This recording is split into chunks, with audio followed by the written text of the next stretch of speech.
Loth-cat.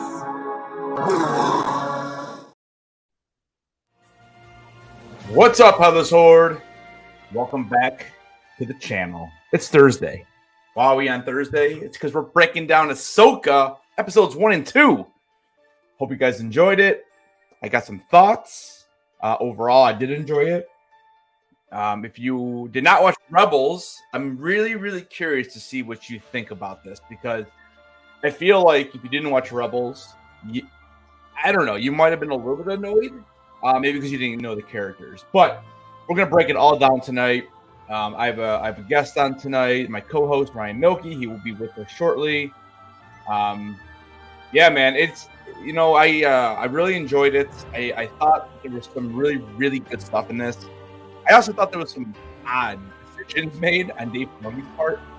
Let me turn his music down just a little bit. Trying to get in Star Wars mood here. There we go. But yeah, I mean, overall, I did enjoy it. Yeah, let's break this thing down. All right, I'm going to bring on my co-host. Let's bring on Ryan Milky. I know he was on Teletalks this morning, or not this morning, but earlier today. And I know they were talking about it a little bit. We will be going into spoilers. If you're worried about that, I will make an announcement kind of when we get into that territory. But we are going to break down the entire thing. We're going to talk some theories. I'm really curious to see what Ryan thought. I heard his score, and I kind of didn't watch a lot of it because I didn't want to hear what he had to say, because I want to kind of do it fresh in the live tonight. So don't forget, guys, you guys can check out the channel memberships, $2.99. You get invited to the Patreon membership. So if that is more your speed than joining Patreon, there's that option as well. And you get little shouts out at the end of the videos. I know the next Patreon call is going to be here probably within the next 2 weeks. We just got to set a date. I want to make sure as many people can come as as they're able to. So check me out on Patreon or channel membership, either or. All right, let me bring on Mr. Ryan Milky. What's going on, brother? Yo. It's been a hot second since we've talked. It has. I haven't spoken to you in a long time, so great to see your face. Good to see you. You too. I know we talked once after I got back from vacation, and then all your America trip unfortunately got a little bit messed up, and I know the internet's been an issue for you. But yeah, you're back, and right in time for Ahsoka. So yeah, dude. Yeah. So quick rundown. It was by design that I was going to change my Wi-Fi company whilst I was away in America, so that I could come back, plug everything in, and it would work. But because my America trip fell through, that didn't stop the Wi-Fi from ending and having to change over. So I was a little bit stuck, but I'm here. I made it. Ahsoka. Hyped. Yeah, I kind of gave a score over on Telstra. Yeah, I kind of figured that's why the internet thing was an issue. I had a feeling you were probably doing something like that. Yeah, so I mean, overall, what did you think? I mean, we basically watched most of Rebels. I know we didn't watch every single episode. I don't know if you ever went back and actually rewatched any of the things we missed. There were actually a couple Easter eggs in the first episode. They had to do some episodes we actually did not watch, which I'll kind of go through. It's like not huge, but I think they just kind of threw in some Easter eggs like that for people who did watch Rebels. But so for someone who did watch it, overall, what did you think about the show? It was good. Let me preface my first statement. It was really good show. I absolutely loved it. I was enthralled. The opening scene, with this. Yeah. We're gonna get into it with the breakdown. I don't want to go too much into it, but yeah, there's a reason why my score isn't as high as some people. Because I've been hurt before with things from Disney Plus and the Star Wars franchise, and I just want to be optimistic going forward. And I didn't feel like I got anything new in the 2 episodes, because it kind of just rehashed the end of Rebels. Yeah, we're definitely going to talk about that. So I mean, overall, what did you score it? 7 out of 10. So you're doing both episodes combined? Now, did you like one other than the other? Like one better than the other? I preferred episode 2 to episode 1. I gave you a question. Yeah, I agree. My first opinion right away. I rated the first episode 8 out of 10. Second episode I gave 8.5 out of 10. And I'm pretty sure I'm right there. I haven't really swayed either way. Well, we can start talking about it. So let's talk about episode 1 first. So episode 1 starts off, and I loved it. It was probably my favorite part of the entire 2-episode arc. I love the beginning. It total Revenge of the Sith vibes coming from it with Obi-Wan and Anakin coming onto the ship and cloaked, and then you got some Emperor vibes from Return of the Jedi coming down the shuttle. That was awesome. I thought it was great. The opening shot was amazing. Again, definitely like A New Hope. So I definitely thought that the opening scene was really good. The only thing, and I thought this was a little weird, the captain of the ship, I thought his acting was horrible. Why are you just going to say, oh, we'll let him on? It's kind of weird. I know you had to get him on the ship somehow to make the rescue, but I did not like that part of it, but that's about the only picky thing I had from that opening sequence. Did you feel any of that at all, with the captain? I just thought it was terrible.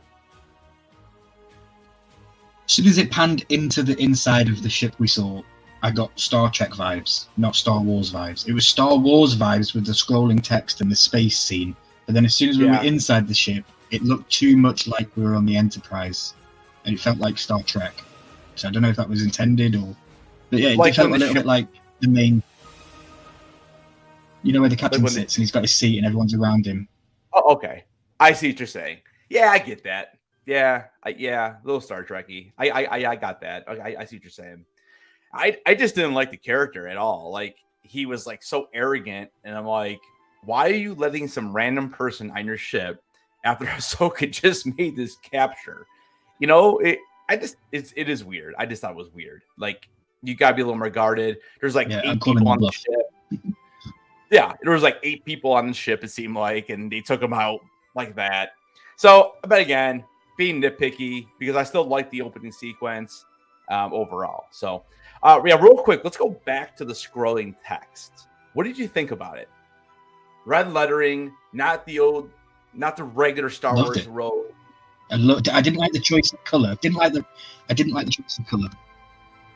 You didn't like I disagree with the color. It didn't look right to me. But it's Dave Filoni, isn't it? So he's gonna do it. Yeah, I just loved that we got a scroll text and we got understanding and we got storyline. It felt Star Wars. It felt like Star Wars from the start.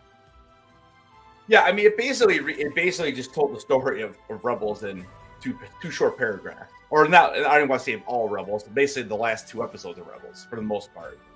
And I don't even know. I'm trying to think back. I watched it 3 times with Scroll. I don't think they even mentioned Ezra. They just mentioned Thrawn. But I don't know. Did you have a problem with it not being the same Star Wars scrolling? If you're gonna scroll it, why would you not just do it the same way? Or do you think they just did it differently because it's a television series?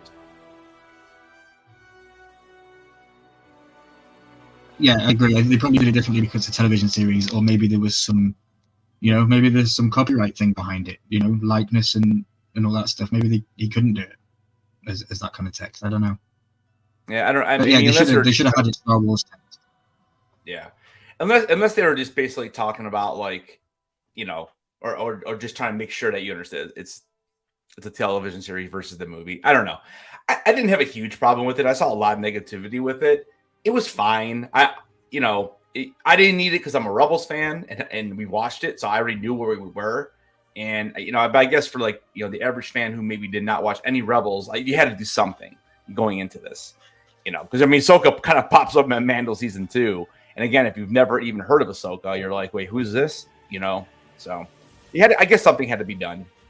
Mm-hmm. But all right, so then after that, we kind of shift gears. So we meet Baylan, we meet Shin.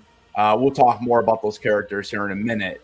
And then we finally get to see Ahsoka, and they kind of explain that she's on the search for this map that apparently Morgan was it Ellsworth or something like that. I have it written down on the slideshow. Morgan Ellsworth, yeah. So apparently she made this map because I don't know how she found Thrawn or how, maybe she'd use the magic, because we'll find out more about that too. I mean, what did you think about the whole opening sequence with the Ahsoka part, with the map room, almost like Raiders of the Lost Ark, or straight from a video game. That I kept thinking like Jedi Fallen Order or Felt like Jedi I was Survivor. watching UK Jedi Survivor again. Yeah, and then she solved. Felt like I was watching UK Jedi Survivor and making all the things line up. And yeah. I mean, it was fine for what it was. You know, it was kind of cool, but like I don't know. I just like can we make a harder puzzle? Like she didn't even struggle. You know. Yeah, different. It was different. I like that they introduced the ball thing that she found, and it was the map and the keys and all this stuff. I enjoyed all that kind of stuff. Yeah, I'm just trying to figure out like, well, who made this map? Like, or are we just assuming that Morgan did? I mean, I don't know how was this made? Like, I hope we find out a little bit more information. It doesn't really seem like we're going to. It really doesn't to me. It's just kind of, it's almost like the freaking Sith Wayfinder. Like all of a sudden it was just there and they found it and they found this, you know, I don't know. But so let's do this, Ryan. Before we get too much further into the actual details of the episode, I want to go ahead and just kind of go through our main players here. So there's a lot of key players, and I just kind of want to go through that. Okay. All right. So obviously we have yeah, what's going on, Chad? How you guys doing? Popping quick. What's up, Johnny? Dino, thanks for stopping in, brother. Tell, what's going on? So we obviously have Ahsoka Tano, and we'll just do quick backstories on each of these characters from what we know so far. Obviously, Ahsoka was at Anakin's Padawan. She left the Jedi Order after, I guess she was kind of framed. She was kind of framed for a bombing at the Jedi Temple. This all happened in the Clone Wars animated series, which we broke it all down for you guys. So you can check those out on both of our channels, all the reaction videos. She ended up leaving the Order, ended up coming back to the Order. And that's when she kind of found out what happened with Anakin. And then obviously we know what Anakin turns to the dark side. And then she ends up kind of like disappearing almost for a little bit. We don't really know where she went at the end of Clone Wars until she shows up at Rebels. So there's a big gap there that we don't really know what happened to Ahsoka. Will we find anything out in the series? I don't know, but we'll find it out. So that's kind of where Ahsoka's story is. And then, like I said, she does pop up in Rebels, and she is by the codename Fulcrum, and she basically helps the Rebels on a couple of ventures. And eventually what ends up happening is she battles Darth Vader, and basically from what we know, from what we see, she ends up dying. Okay. Ends up coming back. Ezra goes to the world between worlds, which we should see in the show at some point, I think. Now I'm actually getting a little worried about that. I'll be honest with you. I don't know if he's going to have it in there, because all the scenes from the trailers we saw in episode 2, and it was not the world between worlds. It was just this map. So I don't know if they're going to do it. I really don't know if they're going to even have the world between worlds in it. And I'm going to be really disappointed. But anyways, so Ahsoka... don't we have to have the world between worlds to be able to get to the places that we need to get to? It allows normal, everyday beings to be able to travel far distances within the galaxies. I get it, but that has nothing to do with the way Rebels ended. The world between worlds was the way that Ahsoka basically was able to like survive. I don't know. I really don't think we're gonna get it. I really don't. I don't think he wants to touch it. We'll see. I hope I'm wrong, but just from what I've watched the first 2 episodes, I don't know. I mean, I know he didn't show a lot in the trailers. Like all the trailers scenes we've already seen, except for maybe a couple of the fighting scenes. But for the most part, all the main scenes we've seen. Mm-hmm. But anyways, going back to a world between worlds, Ezra finds this this world between worlds, and this is kind of going way back, because he used the loth-cat, or not the loth-cat. Well, yeah, it was the loth-cat, because it ended up being Kanan and Jarrus, or not the wolf-cat, the loth-wolf. And that's how he is able to find this like portal, or whatever you want to call it. And again, this is just a quick synopsis on this character, guys. She's so much more in depth.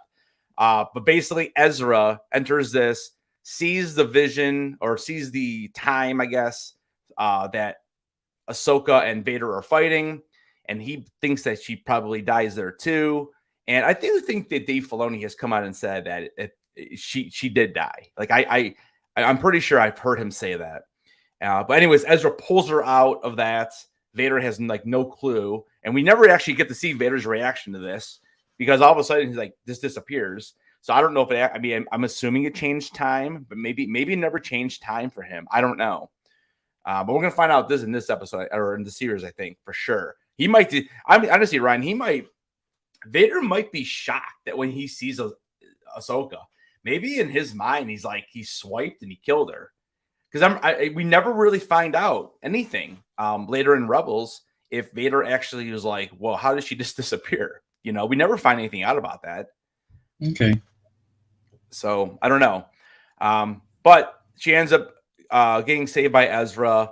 And basically, it was on a search for Thrawn to find Ezra after Ezra takes Thrawn to the, with the Perguo. How do you say it? Am I saying it right? Perguo, yeah. Into the unknown regions. So that's kind of where her story is at. And then obviously we see what happens in Mando. She's kind of searching for him and stuff. Thrawn, that is. And hanging out with Luke and now she's here. So but we'll talk more about the actual timeline. So I'm curious to see what you think about the timeline on this show. So that's our main character. After that, and Ryan, please let me know if you have anything to add as I'm going through these slides. No, I will. Okay, and then we have Huyang, and we actually do you remember Huyang? Yeah, I remember Huyang. He was the guy. I think it was Clone Wars. He was teaching all of the younglings to make their lightsabers in that one episode with all of the young kids, and he's voiced by David Tennant. So like, he's my favorite character right now. Yep. Yeah, Huyang. I expected to actually hate this character. I really did. Knowing that we had Chopper in this, dude, I'm kind of digging this guy. Now, again, just being nitpicky, in the first episode, we see him talking to Ahsoka after Ahsoka takes the map and gets off of the planet after those droids basically blow it up or whatever. And I don't know if I like the bickering between the two of them. I thought it was weird. It was out of place. I don't know. What did you think about that? Did you have any problem with that little bickering that they had? When she said something about needing help because he was too far away, and he said something, well, that's not my job. That's the job of a Padawan. I mean, you should have had. Yeah, and then he also makes mention I think it's just more to get us to understand that she's no longer with Hera, no longer with Sabine. I think it was just dialogue to help us understand that she turned her back on Sabine. That was all. Yeah, I think that's what the whole part of the conversation was. I just thought it was a little weird. It would seem out of place for me. But it is what it is. But overall, I did actually like the character a lot. And but he was in the Clone Wars, and he was like one of the people, or he was the robot that actually helped the younglings create their lightsabers after they went and got the crystals. Then he would actually help them construct it. I think when we did our breakdowns, Ryan, I think that's the one episode we actually skipped. We actually went to see the younglings get their crystals, and the next episode, the one we ended up skipping, was the one that he actually is there helping them create their hilts. So you always go back and watch that. But he was in the Clone Wars. So next up on the list is Miss Sabine Wren. This is from episode 2, clearly, because she doesn't have her long hair.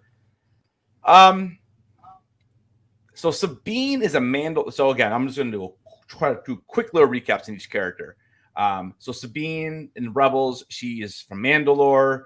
After Mandalore was destroyed, kind of by her invention, she ended up hooking up with Hera and Zeb and Kanan Jarrus, and so she kind of was on on the Ghost with them, part of the Ghost crew, and basically just kind of like was a little bit younger than them. She definitely had some edge. She definitely had attitude.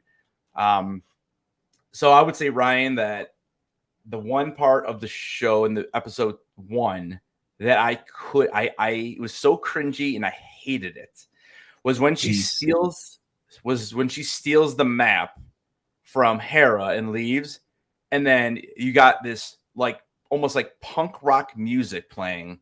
I thought it was awful. It was by far the speed. I'm not the first. Yeah, hated it.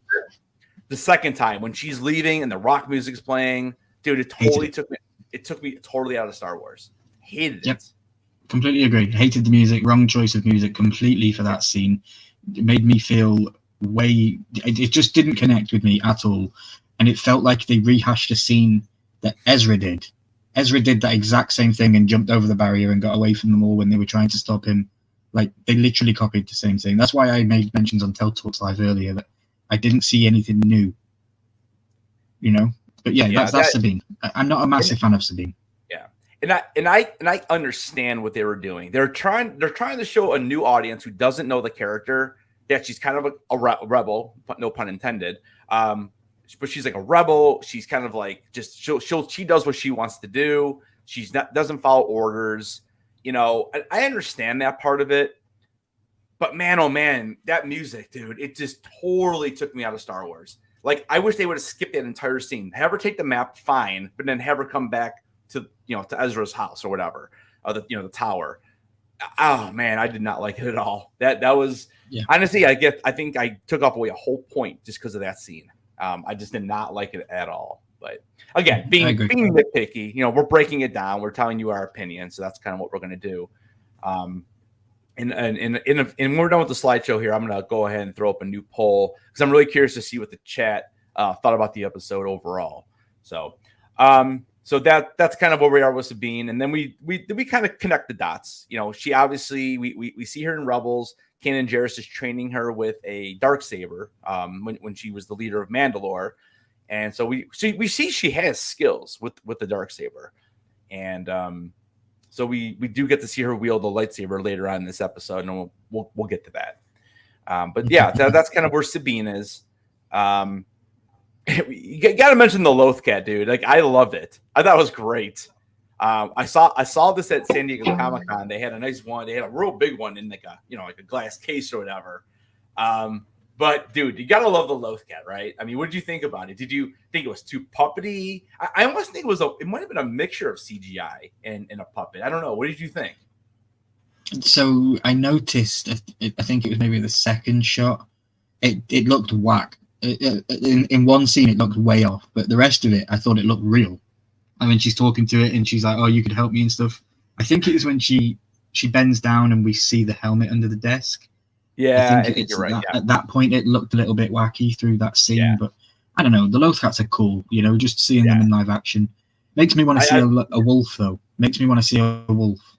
I don't know, man. I mean, maybe we will. I don't know. I mean, the wolves all are with Kanan, or not Kanan, but like with Ezra the most. And dude, I don't know, man. I'm afraid. Part of me is just afraid that we're not going to get Ezra to like the last couple episodes. I don't know why I'm thinking that, because obviously we only have 6 episodes left, and the rumor is that we are going to be doing a time jump between episodes 4 and 5. Because if you look at the directors, Filoni directed episode 1. And then now he's not directing again to episode 5. So it's interesting that they're doing that. So, and again, that's what the rumor is, that there's going to be some type of time jump. So I know we're not going to get Ezra in the first 4 episodes. I mean, maybe at the very end of episode 4, it might be like about the only shot I think we got. But I guess it's a little disappointed that, I mean, I know they got to go through the adventure. They have to go through the process of finding him. And that means you're probably not going to get Thrawn either to like episode 4 or 5 or 6. So I don't know. We'll see what happens. I mean, we have 4 pretty strong, bad guys, I guess you can call them, right now. So I mean, it's not like we need to get Thrawn in here right away. But I mean, honestly, dude, everyone wants to see it. I mean, what do you think? You think we're going to get Ezra and Thrawn earlier than like halfway through?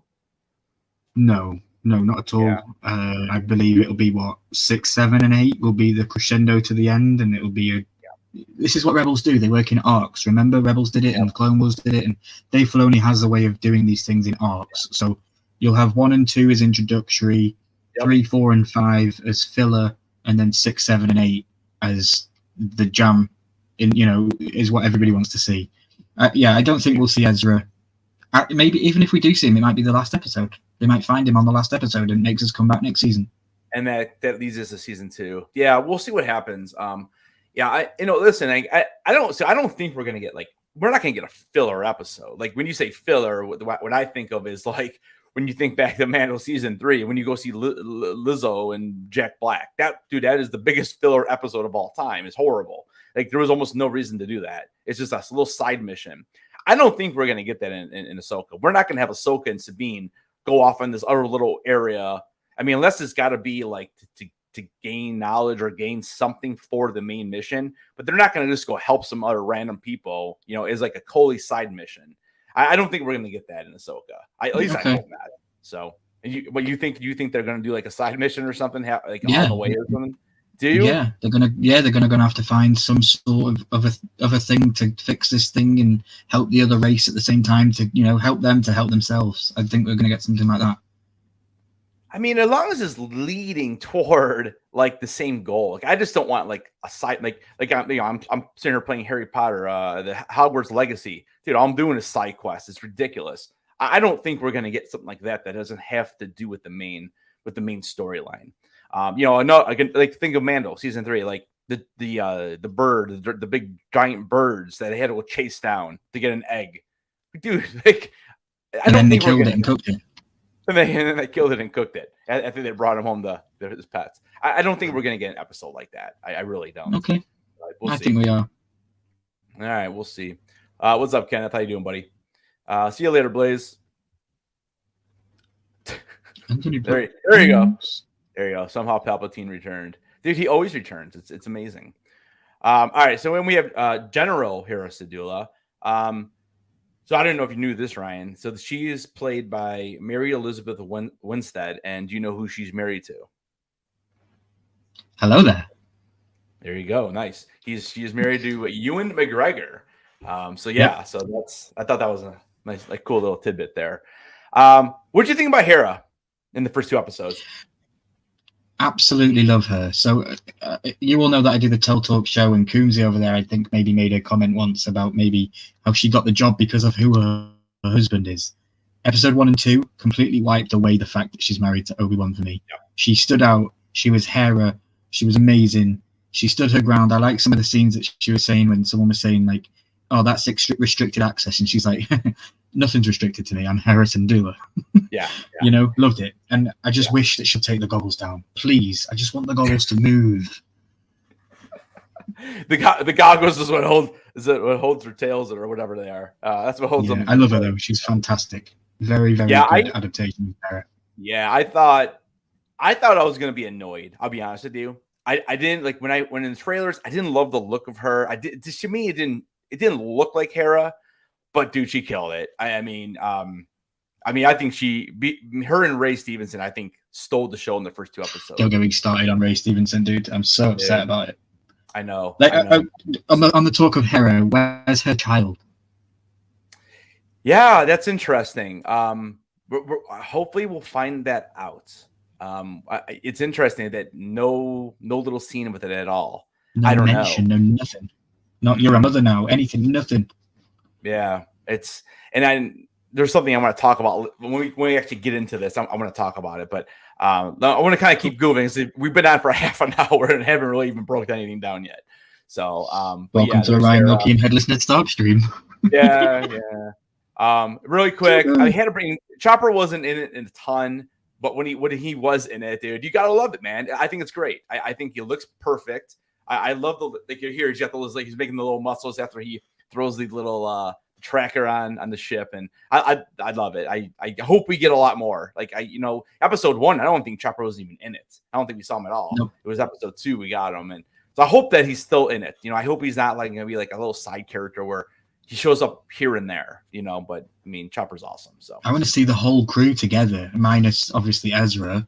I want to see the whole crew: Set, Hera, and Sabine, and Ahsoka, and Chopper, and Rex, and the blue dude. What's the blue dude called? The monkey-looking dude. Zeb. Yeah, we haven't seen Zeb yet. I don't know. I don't think Zeb's going to be in it. I think that's why they kind of tease. I'm surprised though. I'm surprised. I don't know. We'll talk about it. I have some theories with Zeb too. All right, so now we're going to kind of get to those bad guys. So we have Morgan, Ellsworth. Ellsworth. Morgan Ellsworth. Ellsworth. There we go. It's funny, dude. I did all this work, and I can't. Apparently, when I put it into slides on StreamYard, all my transitions don't work. I spent a lot of time on these transitions and they're not working, but it's fine. Oh. Yeah, it kind of stinks. I didn't realize that when I uploaded it, but so yeah, we have Morgan. So we find that Ahsoka had captured her and gave her to the Republic, and then we find out later after she's rescued that she is part of the Dathomir of the Night Sisters. And I know there was a lot of rumors that was going to happen.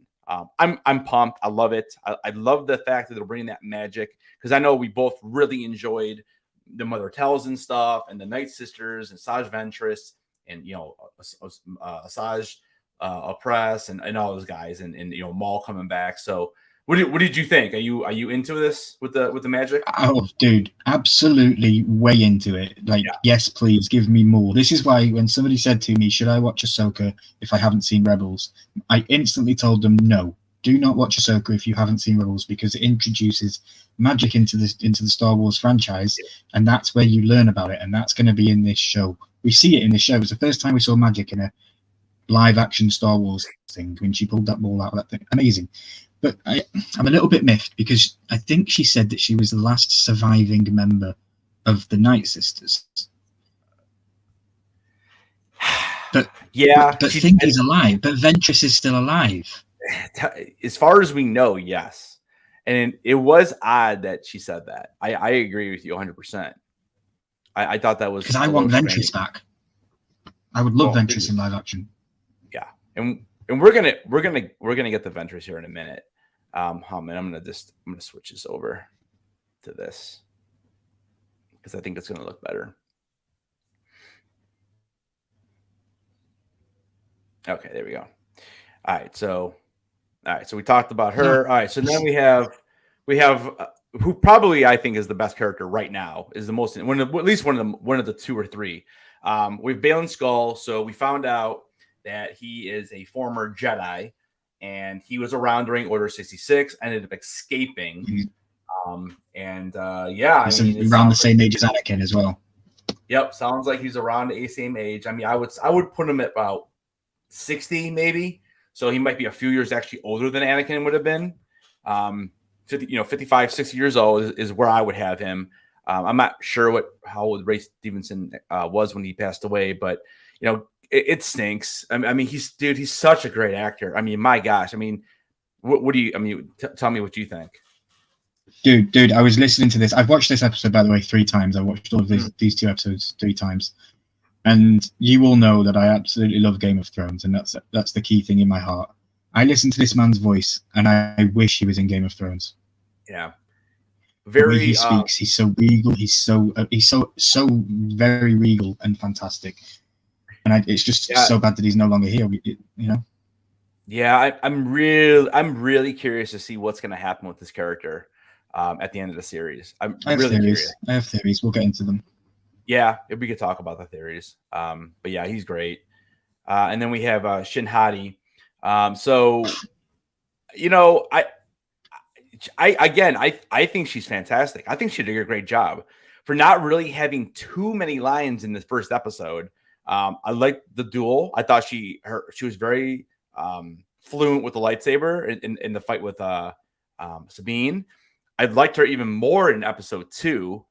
And I'm really curious to see what's going on with her, because did you notice that she's got that Jedi braid? I'm sure you've noticed that. Yeah, she's got a Padawan braid. She got like a Padawan braid, and which means she's trained in both, the good and the dark sides. And I feel like she was holding back when she was fighting in the end of the first episode. I feel like she has more powers than she was using. I agree 100%. And I got some theories with her too, which we can kind of talk about a little later. So right now we don't really know a whole lot about her.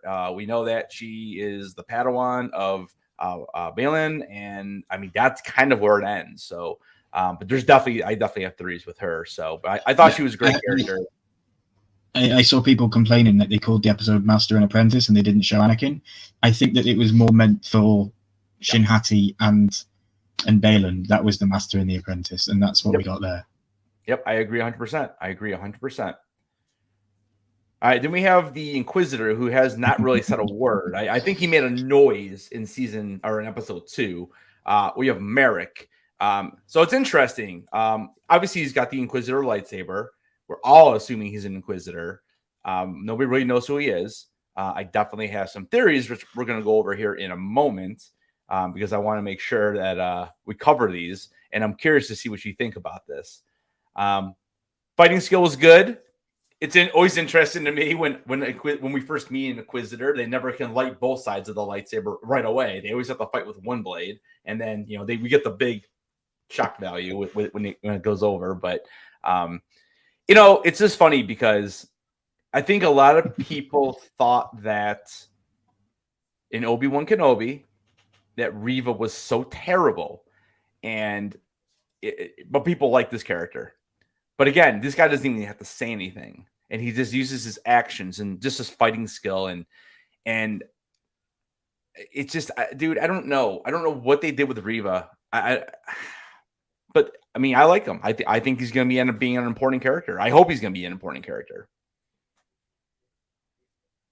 Yeah, I have no idea who he is. I have no idea what his plan is. I just love how he looks. Yeah. His helmet is badass. He looks menacing. Well, and it's just interesting that we have the character like this, and again, the last three characters we talked about are basically all made up for this show, and look at the development just in 2 episodes. Reva had, how many episodes were in Kenobi? Was it 7 or something like that? Yeah. 6, 7. Dude, they tried, and it was such a failure. And look at the characters we have in here, and I love all of them. Like, I love all 3 of these characters. I'm so excited to see what's going to happen. All right, so with that being said, so we have Merrick. So we have some theories. So these are the theories going around, and I know Quick just said it. So we're going to go through our usual suspects of who we think this could be. All right, so number 1, Dan actually just mentioned Ezra. Thoughts on Ezra being this Inquisitor? What do you think? Clickbait. It's just getting people to click on YouTube videos. It's not going to happen at all. If they do it, it's stupid because it doesn't make any sense, in my opinion. Yeah, I mean, I don't know why they would do that. Like, for what reason? Okay, so number 1, let's pretend it is Ezra. Okay, so number 1, how did he get back? Why? Like, he didn't contact any of his friends. He all of a sudden got turned to be Grand Admiral Thrawn's like bestie because they were hanging out for however many years it was. It doesn't really make sense. Like, he took them for his friends, and then what? He just, I get maybe you team up once to survive, but like, you're gonna hang out and just be best buds. And even if it is him, and let's say he got turned somehow, Palpatine did return, so maybe he turned him. Who knows? But even if he does come back, he's hiding his face. So you're telling me why did he come back without Thrawn? So he's helping them to go search for Thrawn? It doesn't make sense. It doesn't really make sense for his character. I know I mentioned this when we were breaking down the last trailer. I had mentioned to you that Ezra already had that sense of trying to work his feelings when he was meeting with Maul. And he was hanging out with Maul for so long, and he was swinging back and forth between the dark and the light. He's already gone through that. I think it would be a waste of his character to do it all over again. Okay. So I don't think so. I don't think so personally. So I can see why it would happen. We did the breakdowns, and you heard me mention in many breakdowns that it looked like Ezra was turning bad. It looked like he was turning to the dark side. He opened the holocron. The dark side holocron. So there's capabilities there, but I just really don't think it fits. And Eric has a good comment in the chat there. He says Marek is the signal that the character is a fallen knight with a connection to the wolves, and Ezra has a connection to the Loth wolves of Lothal. He does, but I just think that that's a red herring. I think they named it that as a red herring. I really don't think it is. I would be more surprised if it was Kanan, and Kanan never died, or they found a way to bring him back. I don't know how I feel about that, because then that kills Kanan's story arc if you do that. That's like bringing Palpatine back again, because you have nothing, you have no other ideas. Yeah. So, all right, we'll keep going. Yeah, I really don't think it's Ezra. I don't either. I would give that chance, maybe like I would say like a 12% chance that that's going to happen. There's a comment that's going to get Headless excited. Mara Jade. Dude, I mean, and it's funny you mentioned because I would love that. I just don't know if this is the show for it. I mean, unless they're gonna have Luke, you got to have Luke with Mara Jade, right? I mean, it kind of makes sense. It could be Mara Jade because then maybe Luke gets in the battle somewhere, and maybe this happens in the movie. Because I just don't know if they're gonna bring Luke back. I don't know. Mark Hamill just came out and said again, it's time for Luke, because I guess they asked him to come back for the Rey movie, and he already said no. He's like, it's time to just move on from Luke. Now, granted, he's kind of stuck in this Mandalorian thing, so I don't know what that whole thing looks like, but dude, Mara Jade would be my number one, that's for sure. So who else is rumored to be Marok? Yeah, so we also have. Now I would be okay with this. Oh. Now what if it's Asajj Ventress? Dude, I thought it was a female. Sorry to cut you up. I thought it was a female silhouette at one of the points in the fight. It stepped back, and I thought, oh, that looked like a female figure. Yeah, I would be perfectly fine. First of all, because she is a Night Sister, and it makes sense. That connection with her and Morgan, it makes sense. And Morgan could just be lying. She doesn't even want Baylan and Shin to know that she also is a Night Sister with that can possibly use some magic. And, she's obviously a Force user. And I mean, we don't know what happened to her. And I do agree with you and Eric in the comments saying, to me, the silhouette definitely looks like a female because it's very, very thin. It's hard to tell the height, but I don't know. I mean, you would love this, right? Oh, dude, I would freak out. Yes, please. Yeah. I didn't even know she was in the running to be Marok. Like, yes, please. Yeah, I mean, to me, it just makes a ton of sense. Maybe she's wearing the mask because she's all messed up at this point. Who knows? But I think it would make a lot of sense with the storyline for it to be Asajj Ventress. Because, again, she's still alive as far as her timeline in the Clone Wars, and we just haven't seen her since. And it'd be a great way to bring it back, and that would be a huge secret from Filoni that, not many leaks have stated this one. So I thought it'd be great. I would love Mara Jade. Mara Jade would be my top choice because that would be a great way. Because you remember, Mara Jade in Legend, she was an assassin for Palpatine, and then she was assigned to go kill Luke Skywalker. And then they end up teaming up in a battle because to survive basically, and that's how they basically fell in love. And then she turned on the Emperor. So it wouldn't be exactly the same story, but it's similar, But we'll see. The next choice, I'm okay with this just because I love Sam Witwer, Starkiller from the old Force Unleashed video game. And I at the end of this, I have a little something I want to show you. I don't know. Well, it's interesting. Let's just put it that way. So I don't know if you ever played the game, but he again went back and forth with light, dark, ended up on the dark. And dude, Sam Witwer, we know he loves Star Wars.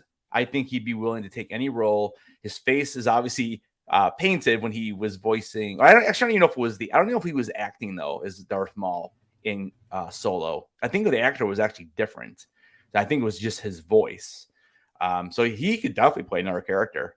So I don't know. Starkiller is a little bit OP, but I think it'd be really interesting to kind of link the old stuff to it. And you all know that I don't believe Darth Maul is dead, so that would be cool. That would be cool. But no, I've watched 9 Star Wars movies and umpteen episodes of cartoons and series and all these things. My favorite character, hands down, is Asajj Ventress in the entire Star Wars everything. So for me, it has to be Asajj. But another one, what about Chops? Chops. I don't know if Chops could wield a lightsaber. Eric, that is true. But remember, Force Unleashed is not considered canon, so they could change it. And we have the world between worlds, so it doesn't make a difference. That's true too. This is correct. All right, so the last one, and this is where I'm leaning probably the most. So let's go back to the percentages. I would say Ezra 12%. I would say Asajj is probably right about the same. I just don't know if they would do it. I think it makes I think she makes the most sense. So we'll throw her at like a 15%. I would say that Starkiller would be awesome, but again, he's probably the lowest on my mind just 'cause it's from a video game. I would feel like they would bring their own character, Cal Kestis, into live action before they would do that. But again, there's something really interesting with him. I would throw him around like the 12% or so, and then my highest one, which would whatever the percent would be left. This is the one I think is probably the most the easiest one to make sense because she has a vendetta against Ahsoka. She's still alive, so Barriss Offee. I mean, I don't know, dude. I just feel like it's the right one to do. I don't know. Last time we saw her, they were fighting, and we don't know what happened. She kind of went against the Jedi. She kind of joined the dark side, and I think it makes the most sense. And she's the appropriate age as well. Thoughts on that one? Yeah, that kind of throws a spanner right in the works. For me, it's none of the top two. For me, it's definitely a female. Okay, it's a female-led cast. It's a female silhouette in the fight scene that I believe, from my opinion, Barriss Offee is a great shout. I just don't want it to be Barriss Offee because I want it to be Asajj. Yeah, but I mean, Barriss Offee is cool. Yeah, I mean, I would be fine with either one of those. Again, for me, my top choice would be Mara, just because that character. I just feel like I don't know what Disney's doing that character is still not in here. I don't know. She betrayed Ahsoka. Yeah, that's correct. All right, so I saw this on Twitter. Okay, in chat, you guys may have seen it. And after this next slide, I'm going to put up the new poll because I want to see how you guys felt about the episode. So this is the credits of episode 2. Additional voices. Do you see that? Interesting. Dude, I told you he's not dead.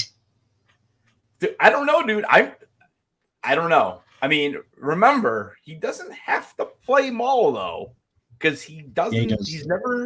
He's the voice of Maul. This is why the Starkiller, man. This is why that is kind of going big right now. People are like, "What's up with this?" Interesting. Because you have Matthew Wood right next to him. He voices a ton of different characters. Grievous and a bunch. So these guys can voice more than one character. But I just thought it was really interesting that he was not a voice in episode 1 because Merrick does not say a word. And then all he does, he has this little grunt during their fight, with Ahsoka. Interesting, at the least. So, yeah. So I would love it to be Maul. I would love it to be Maul. I would love Maul to still be alive. Unfortunately, I don't know. Don't think he is. I think Obi-Wan did do what he did. But it would be cool if it was him. Yeah. But yeah. I don't know. It's tough. This is why I do these shows, because I'm more hyped for Ahsoka now. Talking with you about it, I'm more hyped than I was watching it 3 times. Oh my gosh! All right, so let's see. We'll start a poll. Let's do. I think I can do like 4 choices. So let's go. I like that you can do these now as well. Thanks, guys in the chat, for supporting Headless and allowing him to do these kind of things. So it's 1 and 2. All right, we're gonna make this simple. We're gonna go boom, boom. Yeah, only 6 more episodes left.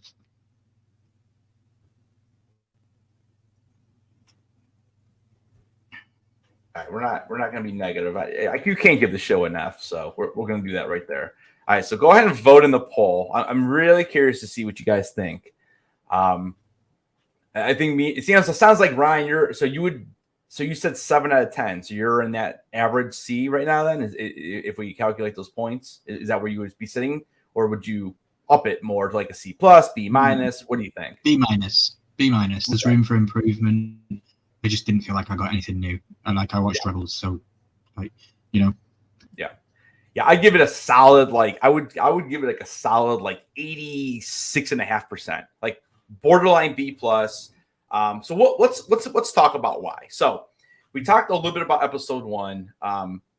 So here again, I really enjoyed it. here are a few of my criticisms. We talked about the Sabine Wren bike scene with the hard rock music. That was by far the worst. I can't believe they actually put that in there.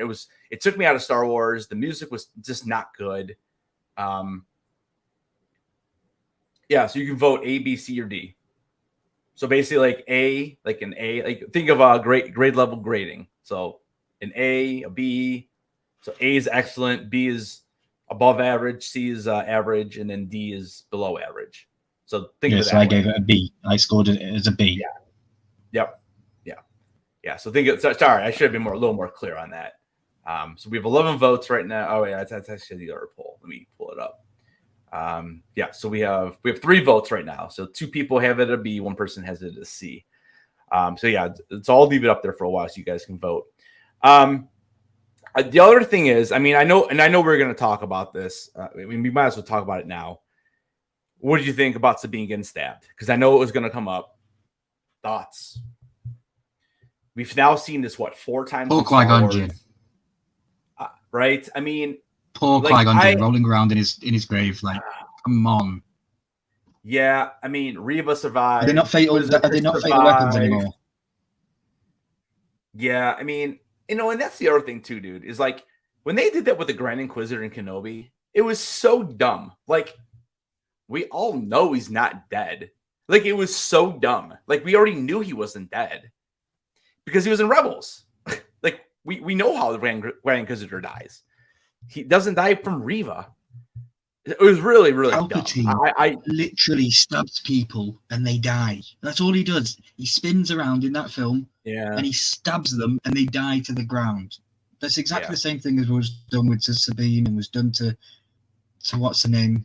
I forget her name. Reva. Yeah, it's very, very poor decision making. Like, if you're gonna stab her, make it lose an arm, lose a leg. I don't know. I just don't understand why they would do it again. Like, I'm so shocked. I was so shocked. Like, when she got stabbed, I'm like, oh, wow. And then I'm thinking, but dude, they're not going to kill her. Because it ended right when she got stabbed.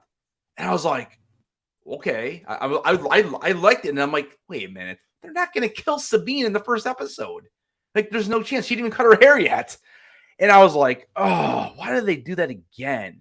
Like, you can't do a stab up here, or I don't know, man. Like, even just take off some skin, or I don't know. Like you said, even taking off a hand, just because of the fact she's gonna probably wear Mandalorian armor anyway, so you don't even have to worry about it.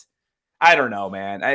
I was, dude, I don't even know. I was so disappointed, and like after I thought about it, I wasn't expecting her to get stabbed, which I thought was a little bit of a shock value. But then when you sit there and you were waiting for the next episode, I'm like, oh, they're not going to kill her. I'm like, so she's another person who lives with the stab wound in the stomach. I don't know. Chat, what do you guys think about that? See, I'm kind of glad that she got stabbed because she's no way near trained as much as the others, you know? She's still going through training. She's not force sensitive. So it made sense to me for her to be harmed in a lightsaber battle. No, I agree with you 100% because I'm glad because dude, she suffered right there more than Rey ever suffered, you know, and this is why this is character building. We know Sabine is a badass. We've seen her fight for 4 seasons in Rebels, and she still got her ass whooped. And I liked it. I just didn't like the stab wound because again, we've seen it 4 times now, and only poor Qui-Gon dies. Everyone else is just, oh, no big deal. I don't know. It would have been better, like I said, if instead of a stab, again, maybe have her get stabbed up here. You know, it's something different. Or a slice. Or a slice on the leg, and then she goes down that way. I don't know. I know, and I don't know. Again, kind of nitpicky to a point, but it just I can't believe they did the same thing. Like, there's got to be a different way to get like injured with a lightsaber. You know, I understand it slices, but like, man, I don't know. But anyway, and the whole thing at the end where she cut her hair off and that, like, she could have lost her hair in that battle. She could have been fighting, and it was such a close call that she ended up chopping off her long hair, and that's how we got short-haired Sabine. Would have been pretty cool. Yeah, I could have done something like that. Like maybe she tried, like, ducks and spins, and her hair's up, and she slices, and maybe her hair goes. I don't know. That's not going to put you down for the fight, but No, I know. I don't know. I mean, let me see. I want to see what the chat's saying about this. Yeah, Kung Fu music. We just got done talking about that, buddy. We just talked about it. I had pulled up the credits from episode 2, and Sam Witwer is actually on there as a voice. It doesn't tell us the credit for it, but he's on there as a credit of having a additional voice. Second Street Marvel. I can't remember how I found this channel. I don't know, man. I've been on YouTube. Yeah, I'm glad to have you, man. I've been on YouTube for like a year and a half, dude. So I don't know, but yeah, welcome. So wait, what did Eric say? In the book Empire Strikes Back, Han said the red fluid works miracles. The red fluid? Is it like a healing thing or something? And I did see, I saw other people on YouTube saying, yeah, but like, Ahsoka was right there, and they were able to take him to the medical bay right away, where Obi-Wan still had to continue to fight Darth Maul, and after that fight was over, then he ran over, and technically, I guess Qui-Gon was technically still alive after he killed Maul. Well, he cut Maul in half, and it's like, I don't know, maybe there's just no way to save him at that point. I don't know. What do you think about that, Ryan? I don't know. I mean, it's absolute bullcrap in my opinion. Like, they didn't think about it when they made that storyline for Qui-Gon die. It hit hard when we first see it, but now with everything else that's happening, they're kind of diminishing Qui-Gon's whole death scene, and for me, it's really, really annoying because firsthand that the prequels are my favorite. Yeah, and, I guess maybe if we never saw the stab wound, if we never saw those stabs in Kenobi, this would have been awesome. I would have loved it. And then, yes, okay, they got to the back of the tank right away. Boom. Ahsoka was there. Take her, go. Fine. It's the point that they kind of ruined what they did here in Kenobi. That's kind of what it is. And it just shows that there's not enough creativity. I mean, honestly, like, it's the same stab wound, like the same thing 3 times in a row in the last, 15 months or whatever it's been. So gunshots were BS. Yeah, gunshots are BS. Like, how would that laser not go right through you? like even in Return of the Jedi, when Leia gets shot in the arm, like, how's that does not go right through you? It's just, where does it go then? Yeah, it is what it is. Well, I mean, that brings a whole nother conversation on why do stormtroopers even wear armor? Because it doesn't do anything. Like, what's the point? Anyways, so we kind of end there with season 1 or episode 1. Anything else on episode 1 that you wanted to talk about that maybe I skipped? Because we kind of ran through it a little bit quick there at the end. The map thing, all the hilts. Huyang finds out that Baylan is a former Jedi, and he actually helped them make the hilt. I thought that was a cool little nod. I like that. Yeah, I like that. He remembers him as a Jedi, and he didn't obviously remember the other one, Shin Hati's. He didn't recognize hers. I don't know. I like it. I like the dynamic of the way it was going. Like I say, episode 2 was my favorite episode of the 2. Yeah, but yeah, it was a good story filler. It introduced people that haven't seen Rebels to characters, and it was good. What did you think? So, okay, who do you think Shin is? Do you think that? So, my theory is that Shin is the daughter of Baylan. That's what I think. You agree with it? I agree. Okay. Because why else would she have the Padawan braid? Like, he had to tell her about the story.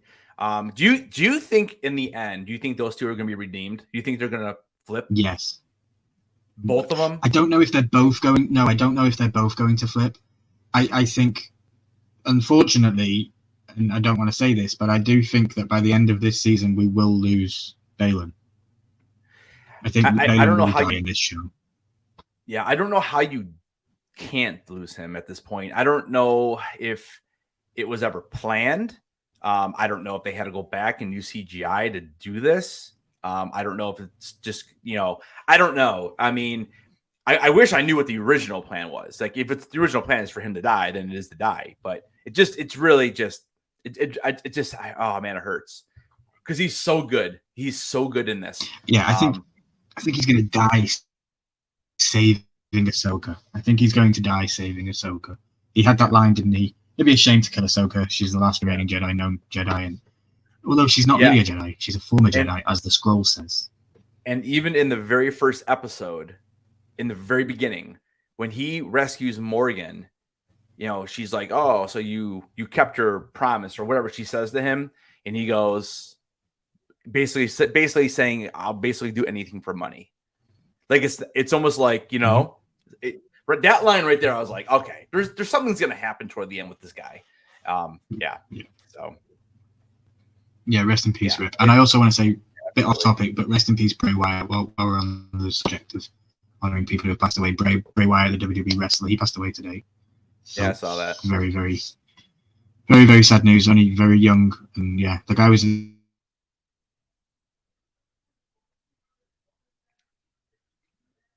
a little bit choppy, bro. I don't know if we lost him or not. All right, so I'll let him try to reconnect.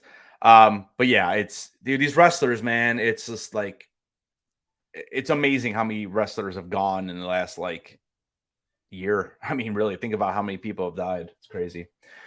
All right, but so I'm trying to think. Episode 1. So let's go move to episode 2. So episode 2, we obviously start off with Sabine in the bed, and you know, we see that she's okay, and you know, it's funny that she wants to get up right away, and Ahsoka's like, no, you gotta rest, blah blah blah. Do you think she's a Night Sister, Shin? It'd be interesting. See, my problem with that is that we have Asajj Ventress still alive, so why not bring her then? Like, why? Like, there's another reason. Like, especially like, you know, Filoni's the one who created the Clone Wars. Like, you have his own character. Why would he do that? So I don't know if that would be. I don't know. I mean, anything's possible, obviously, but I don't know. I mean, he already has Asajj, so why create a brand new Night Sister? But so episode 2 for me was, I did enjoy it more than episode 1, and I guess the big reason why is because I like Ryan had said at the very beginning of the stream, he had thought that the first episode was almost like a Rebels recap, and I do agree with that. Episode 2 at least moved the story forward a little bit.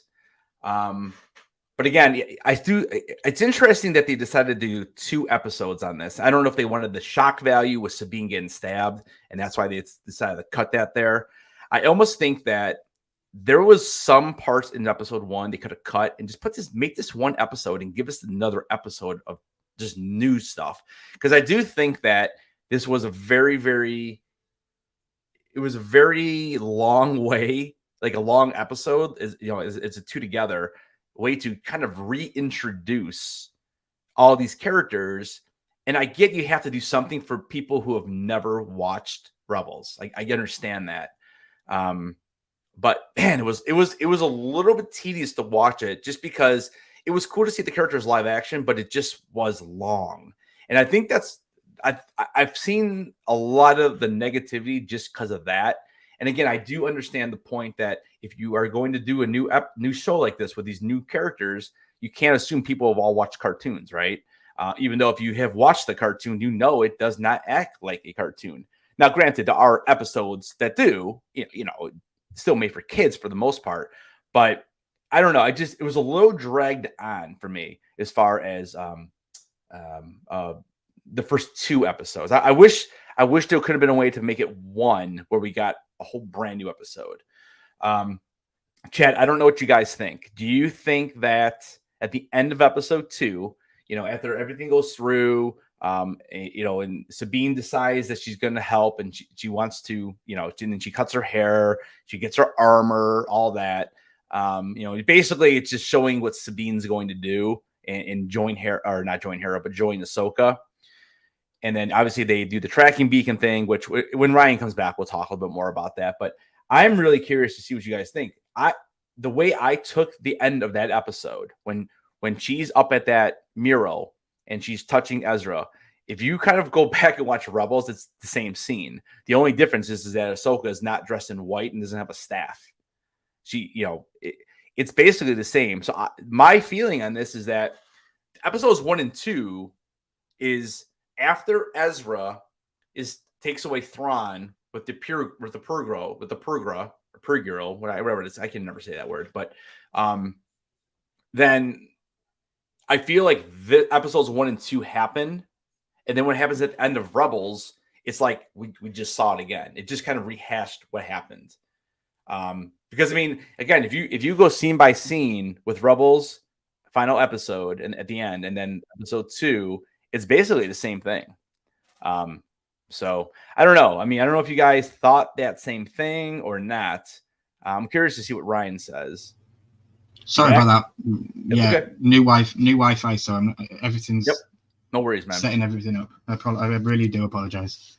Yeah, so no, I was kind of jumping around a little bit. I kind of was talking about the mural at the end of the episode. I know we can go back through episode 2, but I was really curious to see.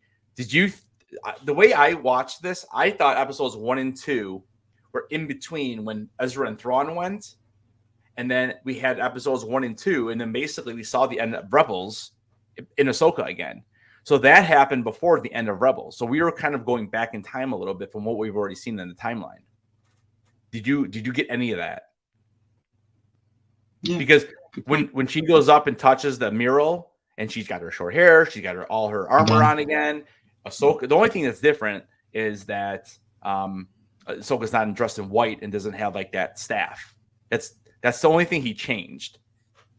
Why they ever had her in white anyways was stupid, but whatever.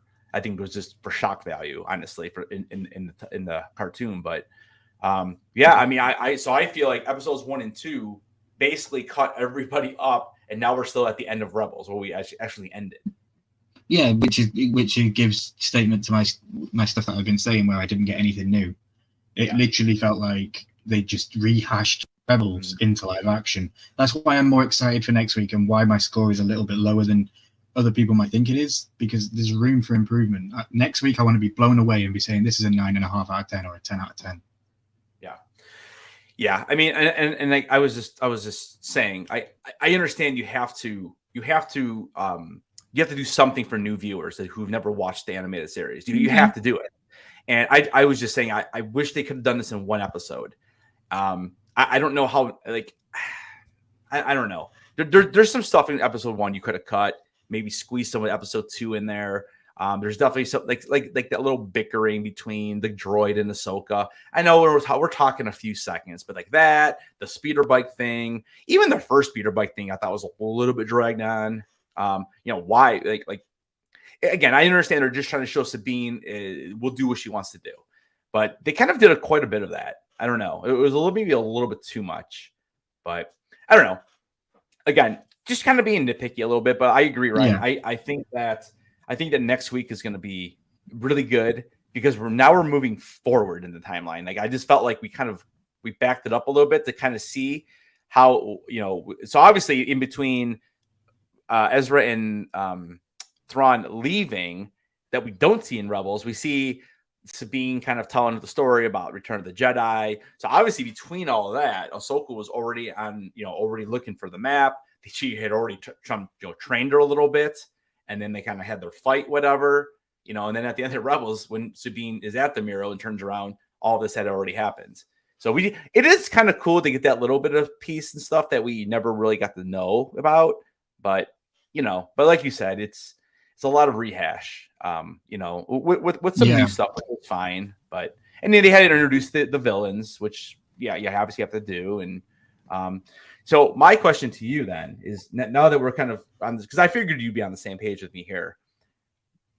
Okay, so think about in Mando season 2, I think it's episode 5 or 6 when she comes in.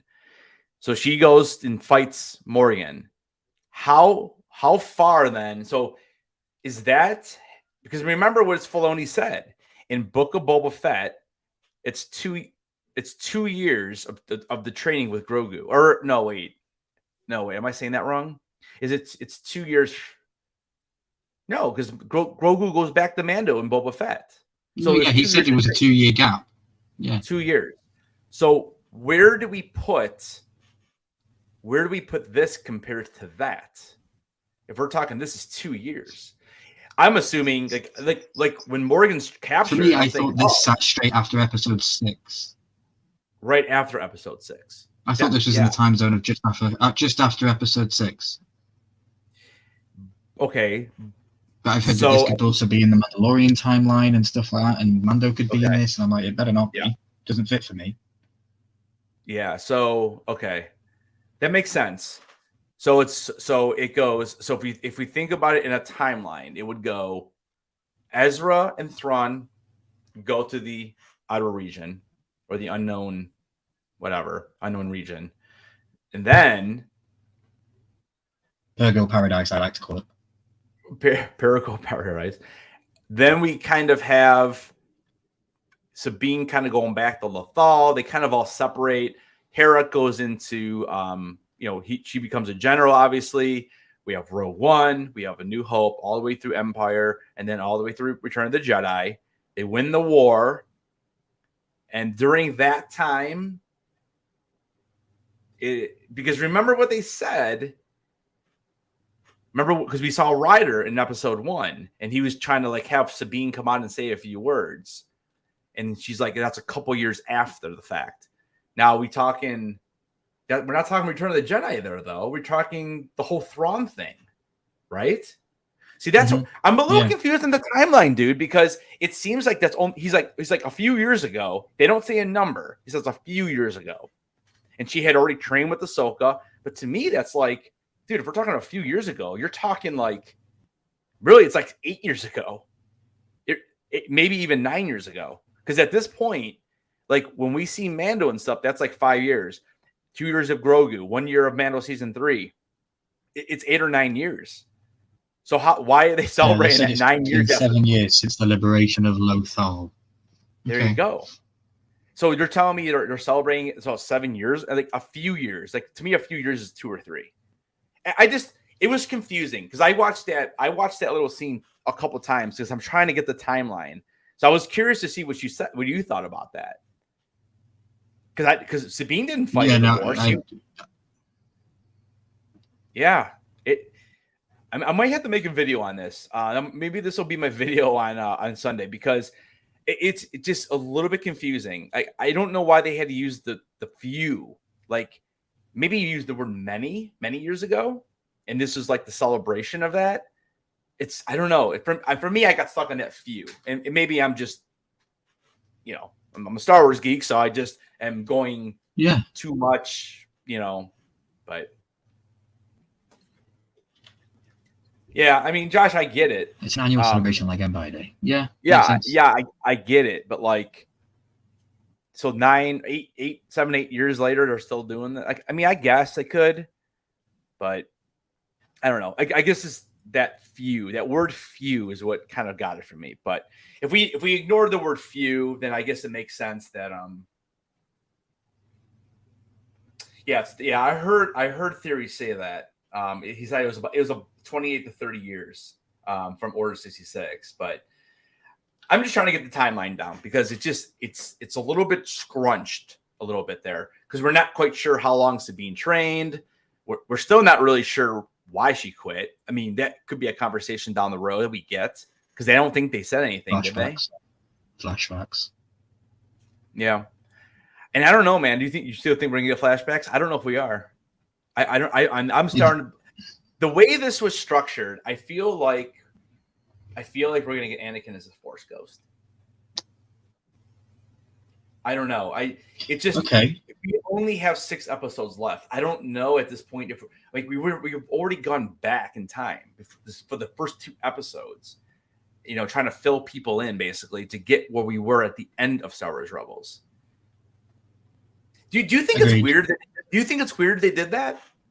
Do you think it's weird? Yeah, very well.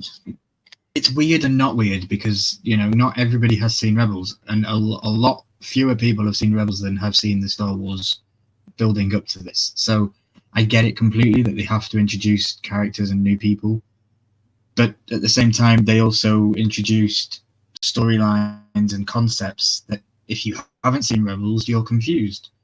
If you've never seen Rebels and you watch Ahsoka and you hear about the witches, for me, with an inquisitive mind like I have, I would be wanting to know who are these witches and what is this all about, and not just take it as, oh, okay, she's a witch. Like, if I'm a Star Wars fan and I'm watching Ahsoka, you're bringing magic into this right now, and you haven't given me any backstory.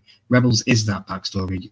Clone Wars has part of that backstory. So, yeah, it's weird. Yeah, off-screen storytelling is like.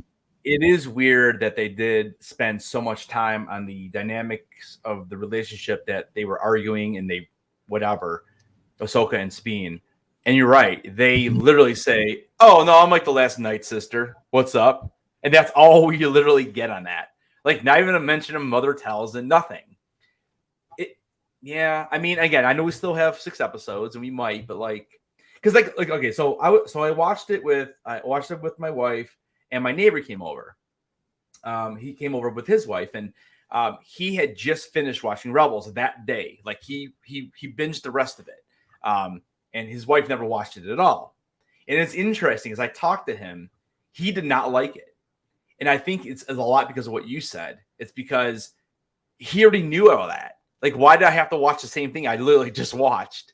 And his wife liked it, and because she never watched Rebels. So it's interesting. It's interesting that people who because I watched Rebels pretty much all the way through 2.5 times because we didn't watch every single episode. But there's still things that we catch. I mean, look how many things I caught when we did all the watches, like when we did all our reaction videos. There's so many things I forgot. I recaught. I'm like, oh yeah, I forgot about that. So I don't know. It's just interesting to talk about. We're still replying to comments to this day, and people filling in the gaps. Yeah. I don't know. It's just interesting, I guess. So, I mean, but I do want everyone to understand, and that's listening to me now. I said at the very start, I really enjoyed the show. I might nitpick and I might pull these things out because that's what we're here to do. We're here to review it and break it down. Please know from the very core of it, I really, really enjoy Ahsoka. I just right now with these 2 episodes, my biggest thing is it the Ahsoka show or is it the Sabine Wren show? Because that's where I don't know what we're doing right now. Yeah. In the first 2 episodes, it feels like the Sabine Wren show. You know what I'm really curious on?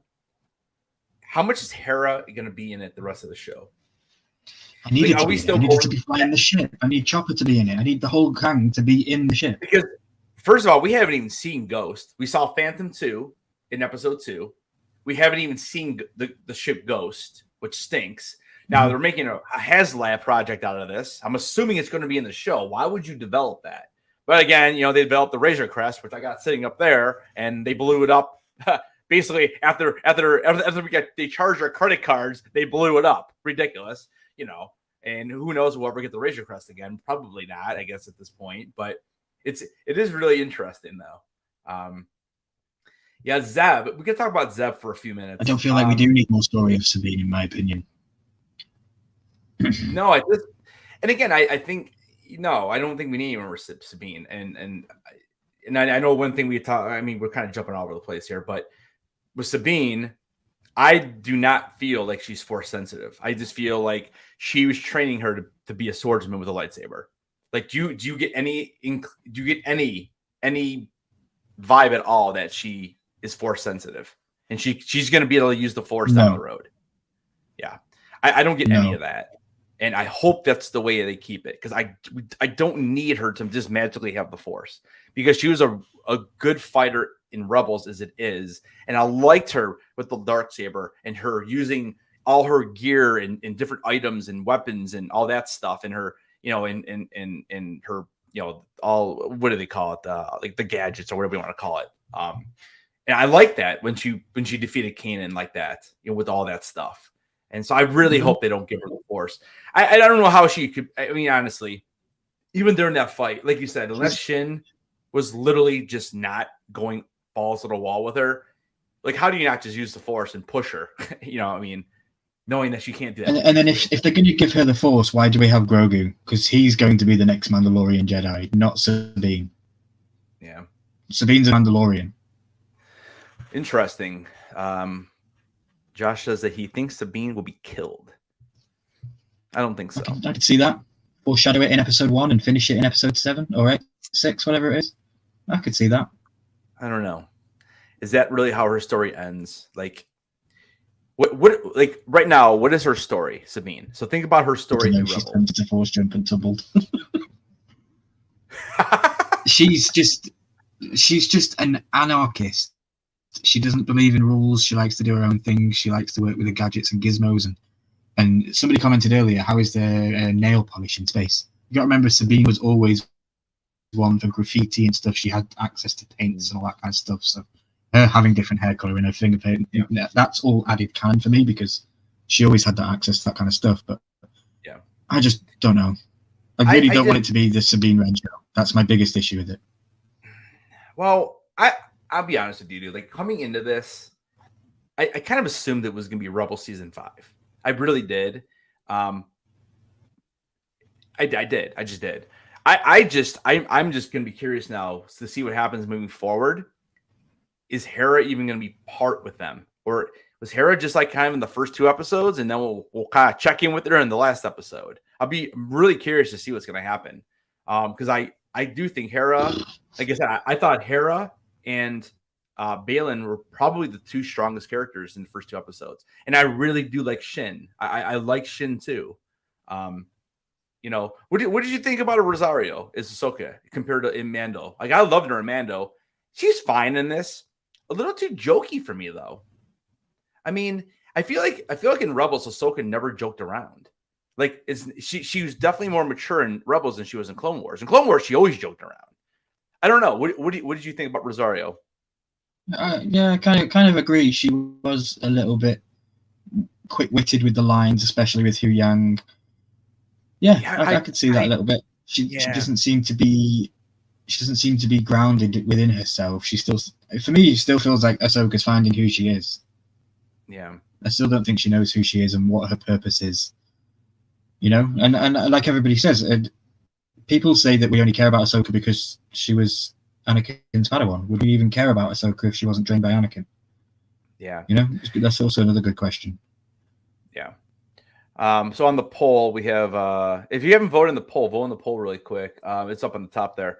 So we have, right now there's 8 votes, and there are, we have a 62% at a B, which is probably about 5, and then 2 at an A, and probably 1 at a C. So, I mean, I would say definitely it's a solid B. Like it's definitely a solid B for me.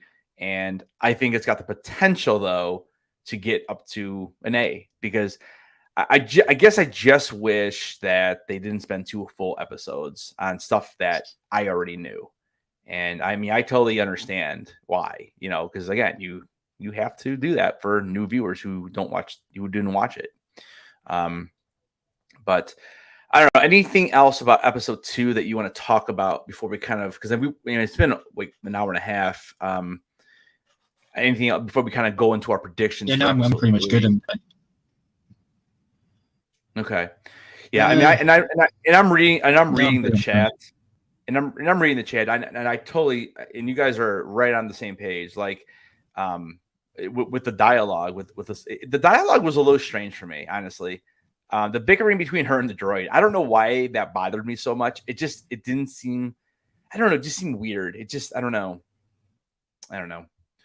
Eric, low connections. Yeah, I get it. I just like, we've never seen Sabine like that. Like, you think that Kanan would have seen something or felt something when he was doing all that dueling, because they made it seem like they were dueling for like hours and hours and hours, you know, trying to train her with that darksaber, and then she ends up stopping and quitting and being mad and, you know, being that angry girl again that we kind of got to see in the live action. You know, that's the other thing too. You know, when she's training with that darksaber, it's like, dude, she's like, I mean, they're still like kids, like teenagers. You know, at this point, she's got to be in her 20s, and she's still kind of acting like that. That was the other thing. I was like, you're still acting like the same as Rebels. This is like 8 years later or 7 years later, whatever it is, or even 5 years later. I don't know. I mean, I didn't act the same when I was 17 compared to when I was 25. I mean, I'm still immature, but whatever. But I don't know. So, all right. So I don't know, Ryan. Where do you think we're headed? So episode 3 on Tuesday. I think it's a short episode. It's only like 31 minutes, I think. So it's not long. What do you think? Where do you think we're gonna go? I want to go to this new galaxy that we've found. I want to go to this new galaxy. I want to be introduced to brand new aliens. I want to be introduced to brand new dialogue, people we've never even met. Make it a completely new galaxy and loads of new people. Completely expand the Star Wars lore and have everybody raking the internet to try and find out who this new alien is in this bar because we've never seen it before. And have all these explanations. This is what I would like. I'd like maybe Force, not like. I watched Theory. We all watched Star Wars Theory. He made a thingy about it. Maybe the Force doesn't work the same over in this new place, and that would be pretty cool too. And magic's more prominent than the Force and all this. I don't know. I really don't know where we're going to go next week. All I know is I'm super hyped because it's new. It's all new to me now. Yeah. So I know at the end of episode 2, which we kind of actually didn't talk about, we do see they stole because we didn't really talk about what happened on Corellia with the jet engines or the hyperdrive, whatever they were. I can't remember the term they used, but they're obviously making something so something can jump in the hyperspace to get there or whatever, or follow the Prugula or whatever. So obviously, like I imagine some huge ship is going to go in there and it's going to take them. So I don't know. And is that it wasn't this that they tagged the Imperial shuttle, right? Hera and Chopper. I think it was the Imperial shuttle they took off with. So obviously, I think they're going to go track them down. This is what I hope. I hope they track them down, and hope at the end of the episode we are in the new galaxy. Like that's what I want to see. Part of me thinks, because of just with the rumors and this, if there really is a time gap between episode 4 and 5, I wonder if the time gap is going to be that space travel through, and they're going to act like it takes a year to actually make that journey to the next galaxy. So, you know what I'm saying? Maybe that's their time jump. Maybe it takes 2 years. We don't really know. So part of me thinks it might take them 2 episodes, and then at the end of episode 4, maybe we see them actually shoot off or arrive or something like that. That's kind of where I think we're going. Like I said, I don't think we're going to have a filler episode. I don't think they're going to have to stop off over on Tatooine and go do a pod race to help somebody, and then for them to get an item. I don't think so, because I think we tagged the ship. We know they know they have the map. Now Sabine, did she opened the map, right? But she didn't really know how to read it. Isn't that right? Yeah, she said she didn't recognize the star constellations. Right, she didn't make reference to it. She saw it. Now, remember when in episode 2, so Ahsoka goes back to Sabine's place and takes the droid's head, and then she's working on the head. What did she find in there? Oh gosh, Chad, help me out. What did she find in the head? Did she find the map again? I don't remember. She decoded. She decoded that the robot was made on Corellia at the junkyard of that's what it was. Morgan. Okay. Morgan had junkyards on Corellia, and that's where they went. That's right, and that's what led them there. So, but yeah, so they tagged it. They kind of know what they're doing. They know they're stealing these hyperdrives or whatever. And yeah, okay, yeah, that's right. Yeah, I literally just watched. You know what happened, dude? Is I watched. So my wife did not watch the second one. She went to bed, and I obviously watched it. And then today I watched in reverse order. We watched episode 2 first because she didn't watch it, and then she didn't want to watch the first one again. So she was making dinner, and then I watched the first one. So I actually watched them in reverse order today, and I was like, okay, wait a minute, it's starting to get a little confusing, But yeah, so I kind of think that's where they're going, though. I think that's kind of where it is. I don't know when I think we'll find out a relationship between Shin and Baylan. I really think that's going to end up being his daughter. It kind of makes sense, maybe maybe something happened to his wife, and maybe he's not. I want to say he's a spy, but maybe he's maybe these people killed his wife, and he's been training his daughter, and something's gonna happen where he flip flops. Because I do think they're gonna flip flop. I do, and maybe Merrick ends up killing him or something, and then his daughter will go with them. We'll see. There's so many theories, but yeah. Overall, I really did enjoy it. So, there's one more thing I wanted to ask you too, and now I forgot. Shoot. There was one more thing I wanted to bring up to you, and I totally forgot what it was going to be. I think Shannon was a youngling. I don't know, man. Like Josh, dude, she's so young, and if you look at the actress, she wasn't born. Yeah, I don't know, because we had just kind of. I think she's about 20 years old in canon. Yeah, it's not. It looks like she might be in max 25, and we're talking 30 years. 30 years is passed since Revenge of the Sith. So I don't know. I don't think she was around. And I believe she has the Padawan braid because her father, who we don't know, it might not be, but Balon being her father, who was a Jedi first, right? Yeah, he was a true Jedi first. I think he trained her in the both ways of the Jedi and of the Sith. And yeah. Kung Fu nails it. I definitely think he has his own agenda. I definitely think you're right. He probably. Who knows how he got to be part of Thrawn's crew? Why would he do Escape 60? I guess he didn't have to go to the unknown region because that didn't happen to Thrawn for a while. So I guess maybe is he part of Thrawn's crew though? I didn't get that feeling. I didn't get the feeling like he was part of Thrawn's crew. I think he's looking for Thrawn just as much because they had that conversation. What do we do when we find him? And he goes, "Oh, we got ultimate power then." Because I think he might try and take Thrawn out. You think that's what he was talking about? That was in front of Morgan, though, too, wasn't it? Was that in front of? No, they were just whispering to each other. No, Morgan had already left. So that was just in front of Shin. Yeah, they were just talking with each other, and she asked, "What happens when we find? What happens when we get there?" And he goes, "Ultimate power." Okay, I see. See, yeah, so I'm gonna have to go back. I'm gonna go back and rewatch that now because that changes it. Now was Merrick around or no? Was he already gone too? It was just them two. Yeah, we had that. Yeah, Merrick flew off in the ship. Flew off in the ship. Okay.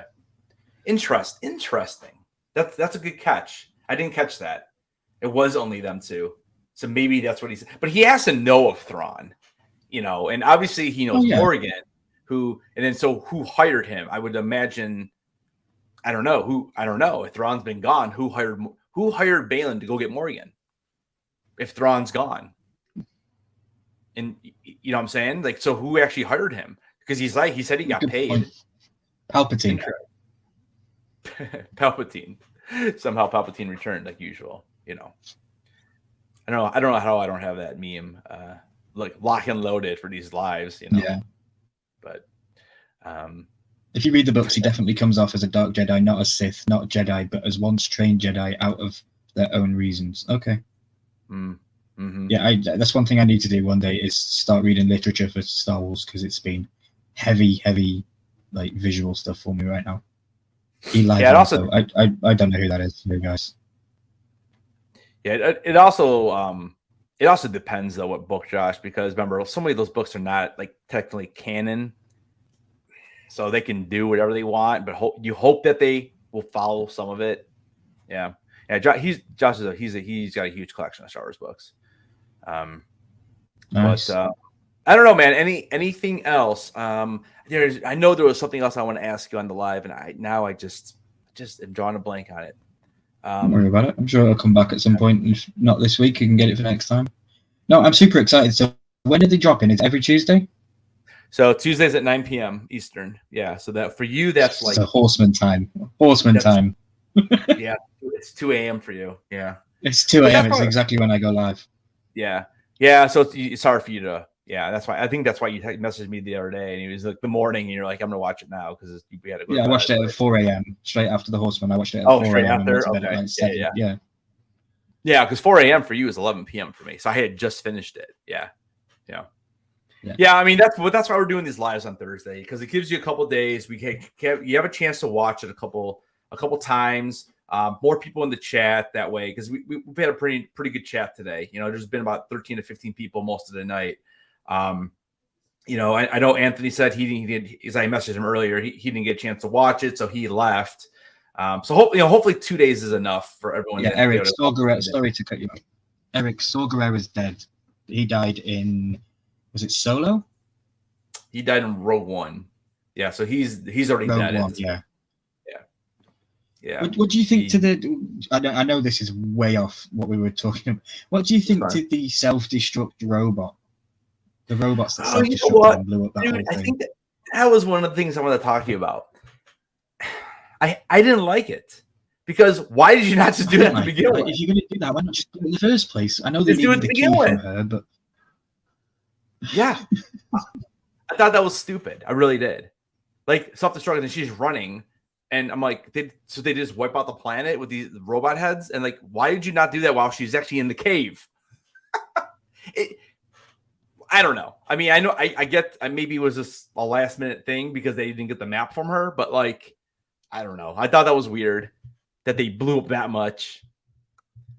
There you go. Puts IG-11 to shame. Yeah. Yeah. I didn't love that. I didn't like that scene either. That's another part I didn't really care for. I thought it was weird. It just didn't make sense to me. I mean, if you're willing to blow it up for her to escape, then just blow it up to begin with and call it a day. I don't know. It did take an awfully long time to detonate. It was like, let's go already. Yeah, I didn't. Yeah, I agree, Ryan. I did not like it. Yeah, that's what I expect from a thermal detonator. Yeah, exactly right. Yeah, those things don't really do much, anyways. They like just toss them around. Here's a question. Yeah, it was a bit weird. Okay. Yeah. I mean, technically, I guess it could. I mean, it could be Moff Gideon. I mean, at this time frame, he's around, right? I mean, it technically it could be Moff Gideon because I remember this what we just saw these last two episodes. This is before. No, it's after. Well, we said it was after episode 6, so technically Moff Gideon would still be alive. Yeah, it is. It is interesting how all these shows kind of the same time frame, but they all get different droids and different like troopers. It's kind of weird. Yeah, it's funny you even asked that question. I've watched the episode 3 times, both of them, and I never once questioned who was controlling the HK droids. Never once thought who was controlling those. Yeah, good one. Now, I guess yeah. Well, they make it look like Gideon's dead, but at episode 1 and 2 of this time frame, I'm pretty sure Moff Gideon would still be alive. So here's my question, Ryan. At the end of episode 2, which would be the end of Rebels,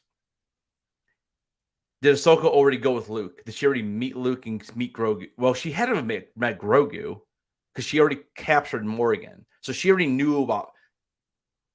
See, this is where it gets confusing because did she already meet Luke at the end of episode 2? Did she already go to Luke's training academy, or has that not even happened yet? I don't think that's happened yet.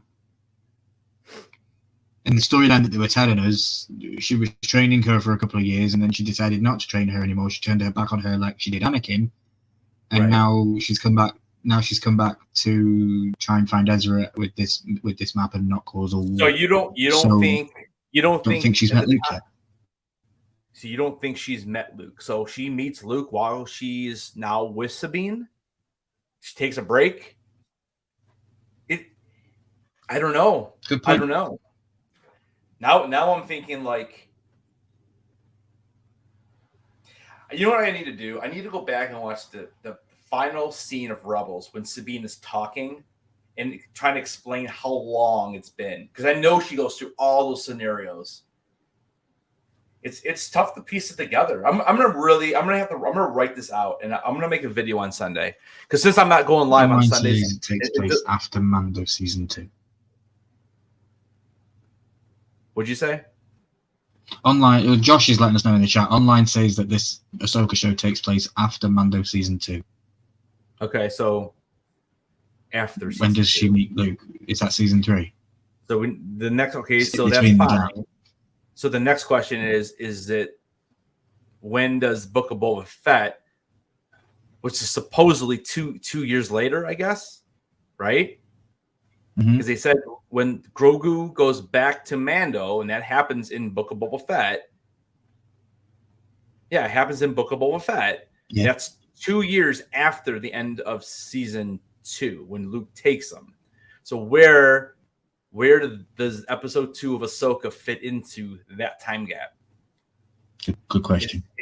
Is she already done the Luke and Grogu stuff, and now she's coming back because she heard that Thrawn's coming back?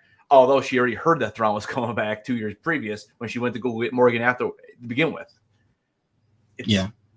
It's a little wired. It's a little weird. I'm gonna write it all out and drop a video Sunday, because since I'm not doing lives on Sundays, since we're doing lives on Thursdays for Ahsoka, I'll drop videos on Sunday instead of Thursday. So cool.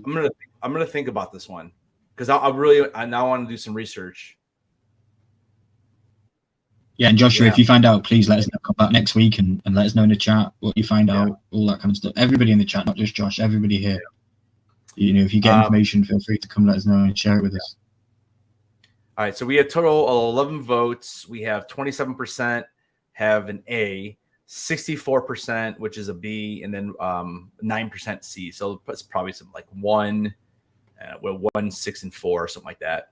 So yeah, I mean, that's good though. I mean, I'm glad everyone liked it, because I did like it. I know we did pick a little bit, but I think overall it was a really good start.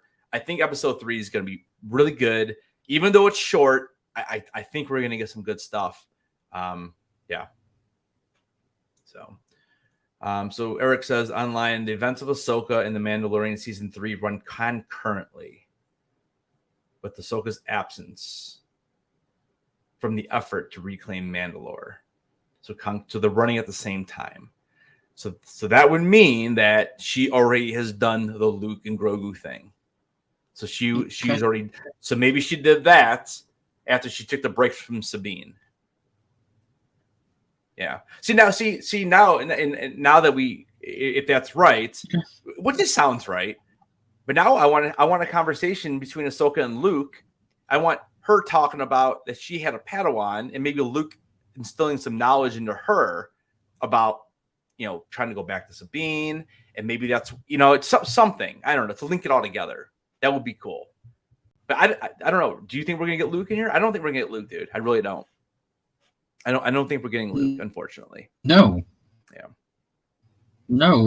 Fan theories are going crazy for it, and Star Wars is upset that we're not getting him, but I don't think we're getting Luke at all.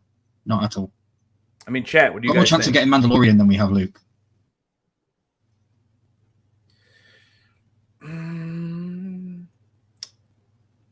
Maybe. I don't think we're getting Mando either, though. I think they want. I don't think they're going to. It's funny though too, because I'm rereading what Eric said. So Ahsoka runs concurrently with Mando 3. I'm still trying to think of that timeline, because so much had happened. Oh man, it's just tough. Because I want to, so I want to break it down where when did Sabine and Ahsoka train together? Was it like immediately after Rebels? It's so hard, because at the end of Rebels, when Sabine is talking, it sounds like so much time is just kind of going away. You know what I'm saying? And then all of a sudden we see them meet at the end, but now we know so much happened in between that, and that's like the new stuff. It's hard to process exactly when and where it happened. Yeah. We don't need more Luke into the movie. Yeah, I mean, hopefully he's in it. Hopefully he's in it. So do you think that's where it's going? Do you think that we're going to get this skeleton crew, and we're going to get Ahsoka, and we're going to get all this new shows, and then they're going to combine them all, and we're going to get like a Marvel Endgame kind of finish? I think that's what they're gearing toward. I think that I know I heard a rumor on this too. I heard a rumor that Sabine might be in Skeleton Crew. So how does that all play into it? I don't know. Because Jude Law's in that, and he's supposedly a Jedi. So we have another Jedi that's out there alive, that no one really knows about. I don't want them all to combine into a movie. I don't want that. You don't want that? No. I like the shows. I like the TV shows. Walking Dead are doing the same thing, probably. Walking Dead, you said would do that? I feel like they're going to do the same thing. Yeah, make a Rick and Michonne and Daryl and all those other people come together, and then one final movie. Yeah. Yeah. So Josh, I don't think that's right, because we talked about that earlier. We think that the final scene in episode 2 is the exact same scene that we get at the end of Rebels. So they filled in the gap a little bit of the gap in between Thrawn and Ezra going, and then Ahsoka and Sabine deciding to go save Ezra. And I think the way I look at it is that they had no clue how to look. So Ahsoka decided to train Sabine. They got into arguments, whatever, and then the whole map thing and the whole what did she say? What did they say? There's been talks about the return of Thrawn. So once Ahsoka started hearing all that, that's when she went searching for Morgan, and she captured Morgan, and then basically needed Sabine's help again. So I don't know how long they didn't talk. They don't really talk about that. But if you go watch, so Josh, go watch, and I know there's a YouTube. You could look it up on YouTube. I saw a video of it. I want to say it's Thor. I think it's Thor Skywalker. He's a really good Star Wars channel too. He did a side-by-side view of the Rebels finale and episode, of the mural, and then they did the other one. The only difference is that Ahsoka's not wearing white, and she doesn't have that staff, the long staff. Yeah, the staff, right? The light staff, right? That's the only difference. He fully changed it, because I told Ryan earlier, I think they put her all in white is more of a wow factor at the end of that show. Just be like, oh, look, she's Ahsoka the White, or whatever, whatever people were saying. So they changed that because of the, she's been wearing gray the entire time we've seen her in live action. So, yeah. All right, man. I don't know, dude. Anything else for the good? I can't believe we've been on for almost 2 hours talking about this, but we did have 2 episodes to break down, so it does make sense. But yeah, anything else? I know one other thing I didn't mention to you. I absolutely I love seeing Lothal in live action. I thought it was great. I thought they did amazing. They did. And maybe this is why they had Sabine on the bike, because they wanted to show that long strip that we saw so many times. So maybe that's why, but they did that because they showed. It would make more sense to have Zeb on the bike with the rock music coming into the city to meet with everybody. That would have been more cool. The music would have fit more in his vibe and stuff like that. But yeah, you know me from all these breakdowns. The long wide angle shots are for me, and I got my long wide angle shot, and I was like, oh, I want that city as a wallpaper. Really. Yeah, cool. Just look at that compared to Kenobi, dude. We never got shots like that in Kenobi. If we got a shot like that in Kenobi, it was because it was desert. That was it. You could just tell the world just looked bigger. Okay, I understand. We got what we had 4 different scenes maybe in Lothal. We had the little city. We had the city. We had her little house. And by the way, I just remembered what I was going to talk to you about. One last thing before we get out of here. We saw, the track, whatever. So, but still, it just looked bigger. I love when even the small detail of when Ahsoka is docking to meet Hera, you see the 3 X-Wing fighters come across, and it just makes it look more than what we ever got in Kenobi. Kenobi, like I said, it seemed like they shot in a third of a town, and they just moved the camera to different locations. That's what it seemed like to me. Okay. I agree. Yeah. Last thing. Hopefully, and what do you feel about this? Hopefully, Sabine got herself a loth-cat sitter before she left. Because what's happening to that loth-cat? Yeah, I don't know. It needs a babysitter, doesn't what? Maybe she brings him with him. Maybe he's already on the ship. I was like, wait a minute, she's leaving with Ahsoka. Where's the loth-cat? And we need a loth-cat sitter. So yeah. Josh was letting us know that Ahsoka episode 1 had a larger budget than all of Kenobi or Mando. Yep. There you go. There you go. Yeah. Wow. Yeah. All right, guys. Thank you. If you've been hanging out the whole night, we appreciate it. Way longer than we ever would have thought. I know it's getting late for Ryan, so we will be back here next Thursday, 9 p.m. Eastern, and we'll be breaking down episode 3. We'll see if we get any more characters that we get to meet. And yeah, I mean, it's so far so good. I'm probably gonna watch them both one more time before next week. And because there's a couple parts I do want to rewatch, and I'm definitely going to rewatch, Ryan, that the end of Rebels and the end of, I want to see what exactly Sabine says, and if I can, I might actually like type it up too and bring it to the live, because I'm really curious because stay tuned for Sunday. No, go ahead. Go watch the conversation. Go watch the conversation with Baylan and Shin, with those two talking with each other. That's the other part. And then don't stay tuned for Sunday because I'm gonna make a video on the timeline. I'm gonna try to figure this out the best I can. So we kind of like are on the same page. Because even like when they leave, I want to kind of know like, okay, so is that like the start of Mando 3? Because I still feel like these first 2 episodes we're not really caught up with Mando season 3. Maybe at the very beginning, but so I'll try to map it out the best I can. And we'll see what you guys think. So I'll drop that on Sunday. Again, check out Patreon, check out the channel membership. Our next Patreon meeting, we're going to play some games. I got some giveaways for that. So you can check that out on Patreon, or again, on the channel membership also gets invited to the Patreon hangouts. And I think we're talking like the first or second week of September. And actually, Ryan, I need to talk to you about that because I know you usually come to those. I was thinking maybe do it before the live. Hang out before the live and then go right into the live, because I know we talked about maybe possibly moving to Thursdays because we got people, but it wasn't a lot on Saturday. And I know Saturdays are tough. So, all right, guys, we are out of here. Thank you. We appreciate it. For Ryan, I'm Headless. Stay milky, keep those heads on, and we will see you guys in the next video.